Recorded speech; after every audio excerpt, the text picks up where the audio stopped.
आइए मेरे दोस्तों, कारवां को आगे बढ़ाते हुए फिर मुक़र्रिर सानी की तरफ रुख करते हुए हम सबों के बीच मुक़र्रिर श्री बयां फाज़िल नौजवान हज़रत मौलाना अब्दुल वहीद साहब कासिमी दामत फैज़ुहुम को ज़हमत देता हूँ इस शेर के साथ कि मेरे जाने वफा जलवा दिखाने के लिए, ऐ मेरे जाने वफा जलवा दिखाने के लिए, इस कास है गुलशन को सजाने के लिए, बेताब निगाहों की भरम टूट न जाए, इस लोगों को हकीकत से रूबरू कराने के लिए, सामीन को हकीकत से रूबरू कराने के लिए हज़रत जनाब मौलाना अब्दुल वहीद साहब को ज़हमत देता हूँ कुर्सी खिताबत पर तशरीफ़ लाएँ और अपने बयान से हम सबको महसूस फरमाएं। अस्सलामु अलैकुम व रहमतुल्लाहि व बरकातुहू।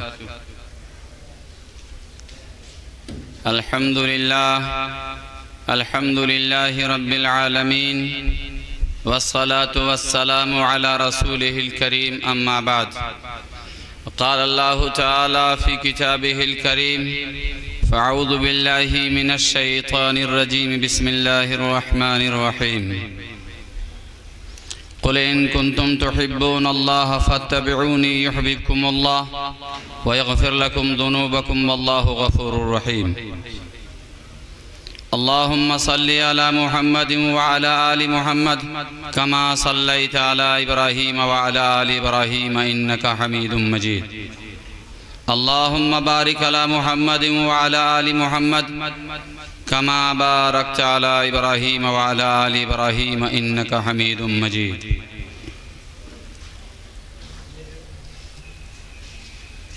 इस फिक्र में गुंचे जर्द हुए, इस सोच में कलियां सूख गईं। इस फिक्र में गुंचे जर्द हुए, इस सोच में कलियां सूख गईं। आईने बहारां क्या होगा, दस्तूर गुलिस्तां क्या होगा। ऐ मौजे हवादिस, इनको भी दो चार थपेड़े हल्के से। कुछ लोग अभी तक साहिल पर तूफान का नज़ारा करते हैं। मेरे दोस्तों और बुजुर्गों और मुअज़्ज़ज़ व मुकर्रम उलमाए किराम और तलबाए किराम और बाहर से आने वाले और आसपास से आने वाले, ख़ास तौर से यहाँ के वो लोग जिन्होंने इस इदारे को यहाँ तक पहुँचाया, उन तमाम हज़रात का मैं शुक्रगुज़ार हूँ कि अल्लाह तबारक व तआला ने आपके ज़रिए से ये दिन देखने की तौफ़ीक़ बख्शी। यकीनन बज़ाहिर तो ये दिखता है कि ये कोई कारनामा नहीं है, ये कोई बड़ा काम नहीं है, और बज़ाहिर दुनिया कहती है कि हाफिज, आलिम, मुफ्ती, कारी, काज़ी बनना कोई बड़ी बात नहीं है। हकीकतन दुनिया की नज़र में इसकी कोई वक़ात नहीं है, लेकिन हर एक चीज़ अपने वक्त पे सजती जचती और उसकी कीमत लगती है। मेरे दोस्तों और बुजुर्गों, कुरान करीम के अंदर मौलाए करीम ने जो इरशाद फरमाया, मेरे महबूब आप कह दीजिए कि अगर तुम अल्लाह से मोहब्बत के दावेदार हो, फत्तबिऊनी, तो मेरी इत्तिबा करो। अल्लाह तुमसे मोहब्बत करने लगेंगे, वो तुम्हारे गुनाहों को बख्श देंगे, वो बख्शने वाले मेहरबान हैं। बात घूम फिर कर वहीं आ जाती है कि चाहे पूरी रात बात हो, चाहे सारी रात बात हो, लेकिन अगर हम मानने पर नहीं आते तो जिंदगी का रुख न दुनिया में बदल सकता है, न हम आखिरत में कामयाबी से हमकिनार हो सकते हैं। हम अल्लाह के रसूल सल्लल्लाहु अलैहि वसल्लम का नाम सुनते हैं, उनकी तारीफ सुनते हैं, यकीनन अंदर से खुशी होती है। और ये बात हक है कि हम में से हर शख्स, हर फर्द अपने नबी से बेपनाह मोहब्बत करता है। अगर मोहब्बत नहीं होती तो आप यहाँ नहीं आते। मोहब्बत नहीं होती तो ये बच्चे आलाए कलिमतुल्लाह को अपने सीनों में महफूज करने के लिए यहाँ जमा नहीं होते। अगर मोहब्बत नहीं होती तो इनके पीछे खर्चे करने वाले लोग खर्चे नहीं करते। उनके सीनों में कहीं ना कहीं अल्लाह की मोहब्बत और रसूलुल्लाह सल्लल्लाहु अलैहि वसल्लम की मोहब्बत है, तब ये काम हो रहा है। लेकिन इस मोहब्बत के अंदर वो कुव्वत, वो ताकत अभी भी नहीं आई है कि जो कुरान से मकसूद है, जो साहिबे कुरान की सीरत से मकसूद है, उस पर हम खरे उतर जाएं, उस पर आने की जरूरत है। हम अपने नबी को चाहते हैं, मानते भी हैं और उनके लिए कुछ करते भी हैं। अपनी नस्ल को, नई नस्ल को, खास तौर से उन लोगों को जिन लोगों को ये लगता है कि हम अपने नबी के लिए सब कुछ कर लिए, अगर मैं कहूँ इस मजमे से कि एक आदमी खड़ा होकर अल्लाह के रसूल सल्लल्लाहु अलैहि वसल्लम का नाम नसब मोहम्मद से लेकर अदनान तक गिना दे तो शायद कोई, मैं उलमा से बात नहीं कर रहा, मैं आवाम से बात कर रहा हूँ, उलमा मुस्तस्ना है मेरे इस सवाल से, तो शायद कोई गिना पाए। और अगर मजमा में से कोई एक शख्स अदनान तक गिना दे तो मैं 1000 रुपया इनाम देने को तैयार हूँ। और मौलवी के पॉकेट से पैसा खर्चा होना कयामत की निशानी समझा जाए।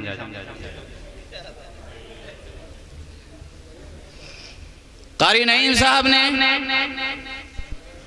बड़ी बेहतरीन अंदाज में नाते रसूल सुनाई। मुझे नज़म में नहीं आता, लेकिन मैं नात समझता हूँ अल्लाह के रसूल सल्लल्लाहु अलैहि वसल्लम के नसब को सुना देना। और मैं इबादत के तौर पे बयान करता हूँ कि अल्लाह के रसूल का नसब अगर मुझे आ जाए, कमी बेशी हो, उलमा मौजूद हैं, मैं उलमा की जूतियों का सदका भी नहीं हूँ। उलमाए किराम की अजमत हमारे सीनों के अंदर भरी रहे तो इंशाअल्लाह उम्मीद है कि कल क़यामत के मैदान में बख्शिश का जरिया बन जाए।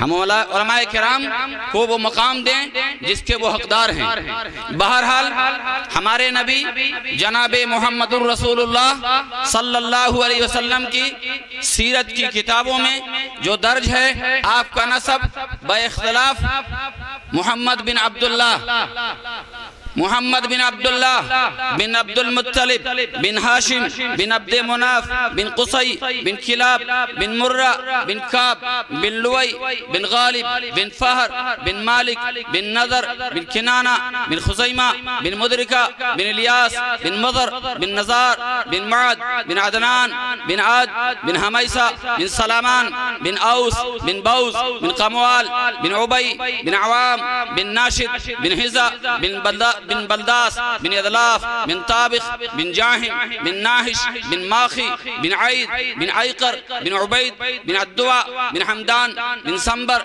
बिन यथरिबी बिन यहजन बिन यलहन बिन इरावा बिन आइद बिन जिशान बिन ईसर बिन अकनाद बिन इहाम बिन मुकस्सिर बिन नाहिस बिन जारिह बिन समी बिन मजी बिन अवदा बिन इराम बिन कीदार बिन इस्माइल बिन इब्राहिम बिन आजर बिन नाहूर बिन सारूक बिन राऊ बिन फालिख बिन आबिर बिन शालिख बिन अरफक्षत बिन साम बिन नूह बिन लामिक बिन अखनूक बिन यरिद बिन महलाइल बिन क़िनान बिन आनुशा बिन शीथ बिन आदम अलैहिस्सलातु वस्सलाम।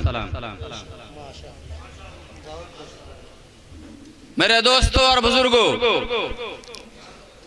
हमारे ये बच्चे जो मदारिस के अंदर पढ़ते हैं, आपको अल्लाह ताकत दे, हिम्मत दे, हौसला दे। आज के इस दौर में इल्मे रसूल को और कुरान करीम को अपने सीनों में महफूज कर दुनिया के सामने दावत और पैगाम को पहुंचाने की क्योंकि पढ़ना अलग चीज है, पढ़ाना अलग चीज है, दावत का मैदान एक अलग फन है।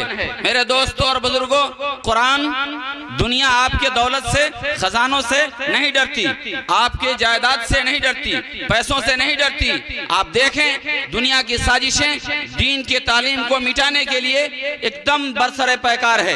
कदम कदम पे, लम्हा लम्हा, घड़ी घड़ी कुरान के खिलाफ साजिशें, कुरान के खिलाफ आवाजें, कुरान को डैमेज करने की कोशिशें लगातार इस्लाम दुश्मन ताकतें कर रही हैं और उसके पीछे पड़ी हुई हैं। कभी कहा जाता है कि इसकी 25 आयतें निकाल दी जाएं, कभी कहा जाता है कि कुरान में ये चीज गलत है, ये नहीं होना चाहिए।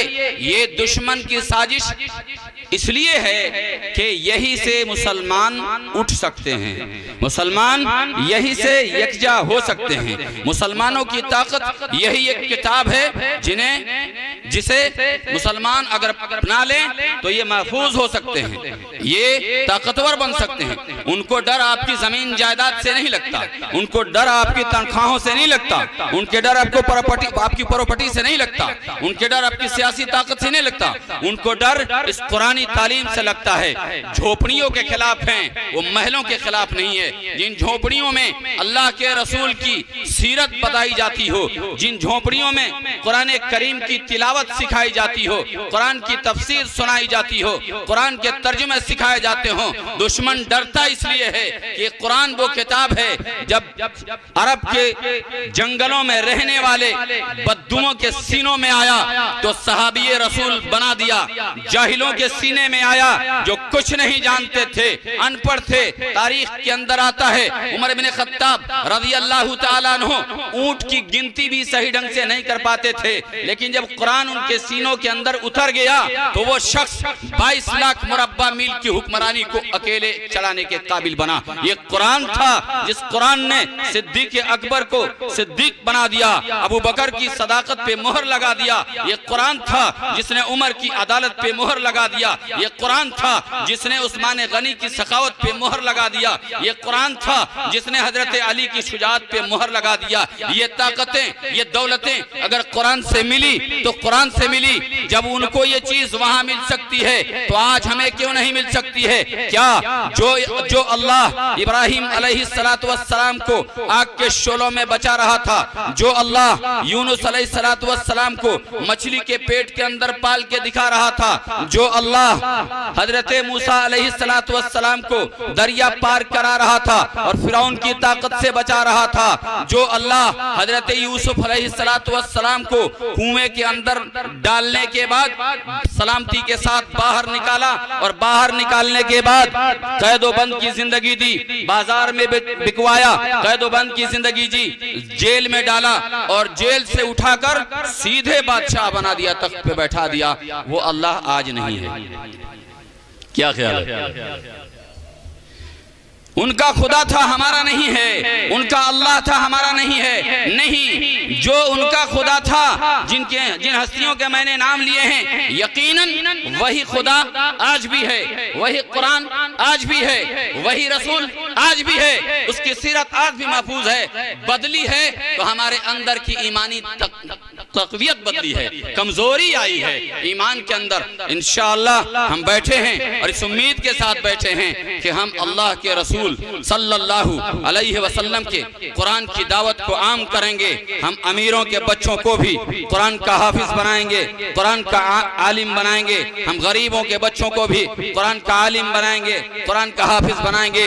दुनिया जितना इसे मिटाने की कोशिश करेगी, हम उतना ही इसे फरोग देने की कोशिश करेंगे ना इंशाअल्लाह। एक सहाबी आए, या रसूलल्लाह सल्लल्लाहु अलैहि वसल्लम, मैं आपसे चंद सवाल करना चाहता हूं जो मेरे लिए दुनिया और आखिरत में फायदेमंद हो, आप मुझे उसका जवाब दें। नबी करीम सल्लल्लाहु अलैहि वसल्लम ने कहा आप सवाल करें, मैं जवाब देता हूँ। सहाबी ने कहा या रसूलल्लाह सल्लल्लाहु अलैहि वसल्लम, मैं चाहता हूँ मैं सबसे बड़ा आलिम बन जाऊं, मुझसे बड़ा कोई आलिम ना हो। फरमाया तकवा इख्तियार करो, सबसे बड़े आलिम बन जाओगे। या रसूल अल्लाह सल्लल्लाहु अलैहि वसल्लम, मैं चाहता हूँ मैं सबसे बड़ा गनी बन जाऊं, मुझसे बड़ा कोई मालदार ना हो, मैं क्या करूं? फरमाया कनात इख्तियार करो, सबसे बड़े गनी बन जाओगे।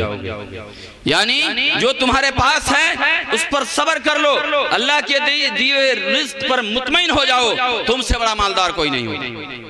हवस तो मौत तक पूरी नहीं होनी है। या रसूल अल्लाह सल्लल्लाहु अलैहि वसल्लम, मैं सबसे बड़ा आदिल बनना चाहता हूँ, मुझसे बड़ा इंसाफवर कोई ना हो, मैं चाहता हूँ कि मैं सबसे बड़ा इंसाफ पसंद बनूं, मैं क्या करूं? फरमाया जो अपने लिए पसंद करता है वही दूसरे के लिए पसंद कर सबसे बड़ा आदिल बन जाएगा। क्या ख्याल है? एक बेटी वाला जब आपके पास या आपकी बेटी हो, आप किसी के पास जाते हैं और वो आपसे मुतालबा करता है, आपको कैसा लगता है? एक बेटी वाला जब किसी बेटे वाले के पास जाता और उससे पैसे का सामान का मुतालबा किया जाता है, उसकी हैसियत नहीं होती है तो उसका सीना फटने लगता है, वो तड़पने लगता है, काश मेरे पास भी हालत होती, मेरे पास भी दौलत होती कि मैं अपनी बेटी के घर को खुशी खुशी बसा सकता, मैं अपनी बेटी को एक बेहतर सामान दे सकता। अपनी तमन्नाओं के सीनों में समेट के वापस लौटता है। आपको पसंद नहीं है कि आपसे कोई सवाल करे, आपको पसंद नहीं है कि आपकी बेटी का रिश्ता लेके जाए कोई आपसे पैसा मांगे, तो फिर आप कैसे पसंद करते हैं कि जब आपके पास कोई रिश्ता लेके आए तो आप उससे मांगे? ये सीरत मुस्तफा के खिलाफ है। जो चीज आपको पसंद है वही दूसरों के लिए पसंद कीजिए, ये सबसे बड़ी इंसाफ पसंदी है। या रसूल अल्लाह सल्लल्लाहु अलैहि वसल्लम, मैं चाहता हूं कि मैं सबसे अच्छा इंसान बन जाऊं, मैं सबसे अच्छा आदमी बनना चाहता हूं, मैं क्या करूं? तो फरमाया कि लोगों को नफा पहुंचाया करो, सबसे अच्छे आदमी बन जाओ। अल्लाह की मखलूक को फायदा पहुंचाया करो, सबसे अच्छे आदमी बन जाओगे। या रसूल अल्लाह सल्लल्लाहु अलैहि वसल्लम, मैं चाहता हूं कि मेरा ईमान कामिल हो जाए, मैं क्या करूं? तो फरमाया अपने अखलाक अच्छे कर ले, तुम्हारा ईमान कामिल हो जाएगा। या रसूल अल्लाह सल्लल्लाहु अलैहि वसल्लम, मैं क्या करूं? मैं चाहता हूं अल्लाह का खास बंदा बन जाऊं। तो फरमाया कि अल्लाह का जिक्र कसरत से किया कर, अल्लाह का खास बंदा हो जाएगा। या रसूल अल्लाह सल्लल्लाहु अलैहि वसल्लम, मैं चाहता हूं कि मैं एहसान करने वाला बन जाऊं, मुहसिनीन में शामिल हो जाऊं, मैं क्या करूं? तो फरमाया अल्लाह की इबादत इस तरह कर गोया तू अल्लाह को देख रहा है, सदका दे रहा है, खैरात दे रहा है, ज़कात दे रहा है, हज कर रहा है, नमाज पढ़ रहा है, तस्बीह पढ़ रहा है, तिलावत कर रहा है, तू किसी भी अमल में है तो इस तरह से कर गोया तुम्हें अल्लाह देख रहा है या तू अल्लाह को देख रहा है। कअन्नहु यराक या कअन्नका यरा, या वो तुझे देख रहा है या तू उसे देख रहा है, दोनों में से कोई एक कैफियत तुम्हारे अंदर आ जाए। या रसूलुल्लाह सल्लल्लाहु अलैहि वसल्लम, मैं चाहता हूं कि मैं अल्लाह का फरमाबरदार बन जाऊं, मैं क्या करूं? तो फरमाया कि फराइज की पाबंदी कर, फर्ज नमाज न छोड़, फर्ज रोजे न छोड़, फर्ज हज न छोड़, फर्ज ज़कात न छोड़, फराइज की पाबंदी कर, अल्लाह के फरमाबरदारों में शामिल हो जाएगा। या रसूलुल्लाह सल्लल्लाहु अलैहि वसल्लम, मैं चाहता हूं कल क़यामत के दिन अल्लाह के सामने अपने गुनाहों से पाक होकर उठाया जाऊं, मैं क्या करूं? फरमाया जनाबत के बाद फौरन गुस्ल किया कर, नापाक हो जा तो देर न लगाया कर। यहाँ रमजान आ रहा है सामने, फोन करके मसले पूछते हैं, हजरत रोजे की हालत में हैं, नापाक हैं, तो रोजा होगा कि नहीं होगा? इन्ना लिल्लाहि व इन्ना इलैहि राजिऊन। सेहरी खा लिया है, नापाक है, आप फिर सो रहा है, जाहिर सी बात है फजर नहीं पढ़ा होगा तभी तो नापाक रहा होगा, जो फजर पढ़ेगा वो नापाक तो नहीं रहेगा। रोजा तो रख लिया है लेकिन नापाकी की हालत में रोजा रखे हुआ है। रोजा तो बहरहाल मुफ्ती साहब मौजूद हैं, फतवा मुफ्ती साहब लोगों से पूछिएगा, मैं मुफ्ती नहीं हूँ। बहरहाल रोजा तो हो जाए लेकिन नापाकी के बाद इतना इंतजार। फरमाया अगर तू कयामत के मैदान में अल्लाह से गुनाहों से पाक होके मिलना चाहता है तो जनाबत के बाद फौरन गुस्ल किया कर। कितना आसान फार्मूला। या रसूलुल्लाह सल्लल्लाहु अलैहि वसल्लम, मैं चाहता हूँ कयामत के दिन अल्लाह के सामने नूर के साथ उठाया जाऊं, मैं क्या करूं? तो फरमाया किसी पर जुल्म न कर, अल्लाह के सामने नूर के साथ उठाया जाएगा। या रसूल अल्लाह सल्लल्लाहु अलैहि वसल्लम, मैं चाहता हूँ मेरे गुनाह कम हो जाएं, मैं क्या करूं? फरमाया इस्तिग़फ़ार की कसरत किया कर। या रसूल अल्लाह सल्लल्लाहु अलैहि वसल्लम, मैं चाहता हूँ मेरा रिस्क बढ़ जाए, मैं क्या करूं? फरमाया बावुज़ू रहा कर, तेरा रिस्क बढ़ जाएगा। अब यहाँ लॉजिक समझ में नहीं आ रही, लोग लॉजिक के पीछे भागते। रोजी दुकान से, रोजी तिजारत से, रोजी नौकरी से। यहाँ हदीस में जो जुमला आ रहा है, या रसूल अल्लाह मैं चाहता हूँ मेरा रिस्क बढ़ जाए, मैं क्या करूँ? आमना का लाल जो फार्मूला बता रहा है वो बता रहा है बावुज़ू रहा कर रिस्क बढ़ जाएगा। ये दिमाग में बात बस नहीं रही है। हम रोजी दुकान से कमा रहे हैं, हम रोजी मुलाजमत से कमा रहे हैं, रोजी खेती से, तिजारत से। यहाँ बात की जा रही है बावुज़ू कर रिस्क बढ़ जाएगा, बात समझ में नहीं आ रही है। अंधाधुंध अंधभक्त बन के बावुज़ू रह के देख ले, तजर्बा करके देख ले, नहीं समझ में आता है तो। मैं एक जगह बात कर रहा था तो मैंने कहा बावुज़ू रहा कर रिस्क बढ़ जाएगा। एक वुजू करने में कितना खर्चा है? 150 रुपए का खर्चा है। कितना खर्चा बाबू? उधर से सीधा आदमी बोला कि जी ठीक ठीक 150 रुपए का। बेवकूफ आदमी, 1 रुपया का खर्चा नहीं है, फ्री का पानी मशीन में लगा हुआ, वुज़ू करो घर में, 1 रुपया खर्चा नहीं, अखबार आके 150 रुपए लगता है। बावुज़ू रहा कर। अल्लामा अबुल्लाह समरकंदी रहमतुल्लाह अलैह ने अपनी किताब तंबीहुल गाफिलीन में लिखा है कि एक मर्तबा शैतान की नबी, यहीं पे बात रुकी हुई है, जरा ध्यान में रखिएगा,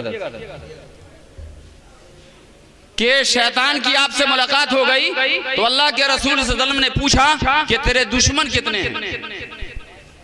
शैतान से पूछा तेरे दुश्मन कितने हैं? तो उसने कहा 15 दुश्मन हैं। शैतान के कितने दुश्मन हैं? 15 दुश्मन हैं। जाहिर सी बात है जो शैतान का दुश्मन होगा वो रहमान का दोस्त होगा। का पहला दुश्मन तेरा कौन है? का अव्वलुहुम अंत, सबसे मेरे पहले दुश्मनों में आप हैं। फरमाया तेरा दूसरा दुश्मन कौन है? फरमाया इमामुन आदिल, इंसाफ पसंद हाकिम, ये मेरा सबसे बड़ा दुश्मन है। कि उसके सामने उसका बेटा आ जाए, उसका भाई आ जाए, उसका बाप आ जाए, लेकिन इंसाफ का दामन नहीं छोड़ता, सच बोलता है, दयानत की बात बोलता है और सफाई बिल्कुल ईमानदारी के साथ इंसाफ करता है। शैतान कहता है ये भी मेरा दुश्मन है। तेरा तीसरा दुश्मन कौन है? तो फरमाया गनीउन मुतवाज़ि, वो मालदार जिसके अंदर अकड़ नहीं है, दौलत का नशा नहीं है, जमीन का नशा नहीं है, औलाद का नशा नहीं है, ओहदे डिग्री पोस्ट का नशा नहीं है। वो दौलतमंद इतना है कि जब किसी गरीब को चाहे पीस के रख दे, लेकिन जब कोई गरीब भी उसे बोल के चला जाता है वो सह जाता है। शैतान कहता है कि ये मालदार भी मेरा दुश्मन है। वो दौलत का गलत इस्तेमाल नहीं करता, अपनी ताकत का गलत इस्तेमाल नहीं करता। तेरा चौथा दुश्मन कौन है? तो फरमाया ताजिरुन सादिक, वो दयानतदार ताजिर जो मंडी में बैठकर ईमानदारी के साथ सौदा बेचता है। जब उसके सामने कोई कस्टमर आता है तो खरे को खरा और खोटा को खोटा, सही को सही, गलत को गलत, एक नंबर को एक नंबर, 2 नंबर को 2 नंबर बताता है। हमारा हाल ये है मेड इन चाइना का सामान मेड इन जापान का स्टिकर लगा के बेच देते हैं और कहते हैं तिजारत में धोखाधड़ी सुन्नत है। इन्ना लिल्लाहि व इन्ना इलैहि, जायज है, खुद से फतवा ले लेते हैं। मेरा चौथा दुश्मन वो दयानतदार ताजिर जो मंडी में बैठकर झूठ नहीं बोलता, मंडी में बैठकर सारी दुनिया झूठ की तिजारत करती है, लेकिन इसने आमना के लाल का दामन थामा हुआ है, ये सच्ची तिजारत करता है, ईमानदारी दयानतदारी के साथ मंडी में बैठ के सौदा बेचता है, अपने कस्टमर को धोखा नहीं देता, ये मेरा दुश्मन है। औफुल कैल वज़नु बिल क़िस्तासिल मुस्तक़ीम, सही नापो, सही तोलो, नाप तोल में कमी न करो। ये कुरान कहता है। कुरान कहता है, कुरान की इस आयत को पढ़कर एक ईसाई की लड़की मुसलमान होने के लिए तैयार हो गई। किताब पढ़ी, तफसीर पढ़ी, सारी चीजें उसके सामने आई, वो कलमा पढ़ने को तैयार हो गई। बाप से कहा कि मैं अपना मजहब छोड़ के मुसलमानों के मजहब में जाना चाहती हूँ, उनका मजहब बड़ा बेहतरीन है, वो तो नाप तोल का तरीका भी बताता है, वो तो किसी को गलत तोलने का हुक्म नहीं देता, इस्लाम ऐसा कानून है, मैं उसमें जाना चाहती हूँ। बाप बड़ा परेशान हुआ, बेटी ईसाई ही बेहतर हैं, हम अच्छे लोग हैं, कहाँ जा रही है? बहुत समझाया, नहीं मानी, उसको पादरी के पास लेके गया। तो पादरी ने बाप को अलग बैठा के कहा कि इसको इस तरह से न समझाओ, बाजार में जाओ, 1 किलो सामान किसी मुसलमान की दुकान से लो, 1 किलो सामान किसी ईसाई की दुकान से लो, और उसके बाद घर में लाओ, दोनों सामान को अलग अलग वजन करो उसके सामने, उसके बाद उसके सामने पूछो कि अब कुरान पढ़ के सुन और देख ले। वो ऐसा ही किया। मिसाल के तौर पर 1 किलो चीनी मुसलमान के दुकान से, 1 किलो चीनी ईसाई के दुकान से लिया, घर में लाया, वजन किया तो ईसाई का चीनी 1000 ग्राम निकला, मुकम्मल वजन में पूरा निकला, और मुसलमान की दुकान से लाया तो 900 ग्राम निकला। तो उस लड़की ने कहा कि फिर तो हमारा ही ठीक है, ये सिर्फ किताबी बातें हैं, इनकी जिंदगी में नहीं है। पैसा 1000 ग्राम का लिया, पैसा 1 किलो का लिया, लेकिन 100 ग्राम कम दिया। 100 ग्राम की वजह से उस एक ईसाई लड़की को कुफ्र में दोबारा जाने पर मजबूर कर दिया। ये हमारी मंडी की गंदी तिजारत है। इसलिए मेरे दोस्तों और बुजुर्गों, सहाबी रसूल ने कहा, या रसूलल्लाह, मैं क्या कर रहा था, हाँ, अल्लाहुम्मा सल्ली अला मुहम्मद व अला बारिक। शैतान का फरमाया कि शैतान तेरे 5वां दुश्मन कौन है? तो फरमाया आलिमुन मुतखश्शिउन, वो आलिम जो मेरी खशियत में भरा हो, जो मुझसे डरता हो, मैं हो तब भी मुझसे डरता हो, और तन्हा हो तब भी मुझसे डरता हो। मैं उसका दुश्मन, वो मेरा दुश्मन। कहा तेरा 6ठा दुश्मन कौन है? कहा मुमिनुन नासिहुन, वो मुसलमान जो मुसलमान की, इंसानों की भलाई खैरखाई चाहता हो, हमेशा मुसलमानों की भलाई चाहता हो, मैं उसका भी दुश्मन हूँ, वो मेरा दुश्मन है। तेरा 7वां दुश्मन कौन है? तो फरमाया मुमिनुन रहीमुल कल्ब, वो मुसलमान जो रहम दिल हो, किसी पे उसे तरस आ जाता हो, वो भी मेरा दुश्मन है। तेरा 7वां दुश्मन कौन है? का रहीमुल कल्ब, जिसका दिल नरम हो, किसी पे तरस खा जाता हो, किसी के रो देने पे तरस खा जाता हो। एक सहाबी हैं, एक सहाबी का मकान खरीदे, और मकान खरीदने के बाद घर में आए, सोने की बारी आई, सोने लगे तो रोने की आवाज पड़ोस से आने लगी। नौकरानी से या बीवी से पूछा, ये किनके रोने की आवाज आ रही है, ये कौन रो रहे हैं, बताया जाए, क्यों रो रहे हैं? तो बताया गया कि जिसका घर आपने खरीदा है वो जश्न नहीं मनाएगा, जिसके बरसों की कमाई लुट जाए वो रोएगा ही रोएगा। उसका घर आपने खरीदा है, घर के बिकने पर वो लोग रो रहे हैं। 90,000 दिरहम में खरीदे थे। कितना में? 90,000 में। अपने नौकर को कहा कि ये उनको जाके बोल दो जो 90,000 दिरहम, जो 90,000 दिरहम आपने ले रखा है, मैंने आपको दे रखा है, ये मेरी तरफ से हदिया है, और ये मकान भी मेरी तरफ से आपको वक्फ है। मंडी, मदीने की मंडी की तिजारत हमारी मंडियों से निकल चुकी है। तो जार बैठे हों तो मैं से कहूंगा कि आप नबी पाक सल्लल्लाहु अलैहि वसल्लम की सीरत को जिंदा करें। आप शैतान के दुश्मनों में होंगे और अंबिया के साथियों में होंगे।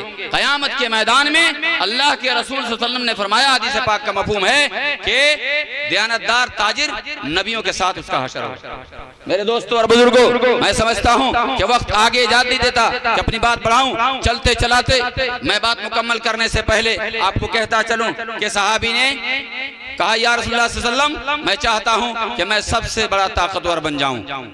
अब वो छोड़ दीजिए, सबसे बड़ा, मैं वहां ये कहना चाह रहा था, उसमें भी ये जुमला मौजूद था कि शैतान के दुश्मनों में एक वो शख्स भी है, अल मुमिनु वो मुसलमान यतीम अल तहारा जो हमेशा बावजू रहता है वो भी शैतान के दुश्मनों में है। बावजू रह के देख ले आप, आपके रिस्क की बरकत, गुनाहों से रुकने की ताकत अल्लाह आपके अंदर डालेगा। और जो शख्स रात में बावजू सो जाए और अगर उस रात में उसका इंतकाल हो जाए तो शहादत का दर्जा पाए। इतना बड़ा मकाम है। बहरहाल साहबी ने कहा या रसूल अल्लाह, मैं चाहता हूँ कि अल्लाह ताला क़यामत के दिन मुझे अपने गुस्से से बचा ले, मैं क्या करूँ? तो फरमाया कि तू अल्लाह की मखलूक पे गुस्सा करना छोड़ दे। या रसूल अल्लाह सल्लल्लाहु अलैहि वसल्लम, मैं चाहता हूँ मेरी दुआएं कबूल हों, मैं क्या करूँ? फरमाया कि हराम खाना छोड़ दे, तेरी दुआएं कबूल होंगी। शादी में 2 लाख रुपया ले लिया है और जाके खाना काबा का तवाफ कर रहा है। मस्जिद नबवी के बाहर जाके जन्नतुल बकी में कबूतर को दाने डाल रहा है, सवाब समझ के। इधर से जो कर रहा है, कहाँ हैं आप? नजर सूए मंजिल, कदम सूए मरकद, किधर देखता है, किधर जा रहा है? इसलिए मेरे दोस्तों और बुजुर्गों, साहब ने कहा या रसूल अल्लाह, मैं चाहता हूँ कि मेरी दुआएं कबूल हों, क्या करूँ? तो फरमाया कि हराम खाना छोड़ दे, तेरी दुआएं कबूल होंगी। या रसूल अल्लाह सल्लल्लाहु अलैहि वसल्लम, मैं चाहता हूँ कि कल क़यामत के दिन अल्लाह मेरे ऐबों को छुपा ले, मेरे ऐबों पे पर्दा डाल दे, मैं क्या करूं? तो फरमाया तो अपने साथियों के, भाइयों के ऐबों पे पर्दा डाल, अल्लाह ताला तेरे ऐबों पे क़यामत के दिन पर्दा डाल देगा।